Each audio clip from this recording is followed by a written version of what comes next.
तो hello guys, welcome to my YouTube channel. मेरा नाम है भाई देव कुमार। तो सारे भाई को पहले तो राम राम। जो भी भाई मेरे वीडियो देखते हैं मुझे को भाई मेरे दिल से थैंक यू है भाई। देखो अभी नया नया मैंने ब्लॉग बनाना स्टार्ट करा भाई, मुझे खुद भी नहीं पता होता कि मैं क्या बोलूँगा, ठीक है भाई। तो आप थोड़ा सा ना जैसा भी बने, अभी मेरे पास ना कुछ माइक है ना और कुछ भी है, ऐसे ही बना दो भाई। रोड पे जहाँ जाता हूँ उधर ही वीडियो बना के डाल देता हूँ।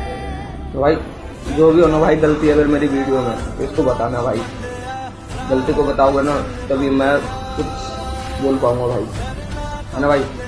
तो देखो आप सभी भाइयों से मुझे सपोर्ट मिलेगी, थोड़ी देर में ही मिलेगी लेकिन मिलेगी। भरोसा है मुझे भाई, इस पर भरोसा और आप लोगों को भी भरोसा है। तो भाई बताना अभी भाई आप लोगों के लिए थोड़ा सा एक मैं अपनी जो मेरी दिल की बात है वो मैं आपसे शेयर करूँ भाई। बताना जैसा भी लगता है बताना भाई, प्लीज़। Thank you.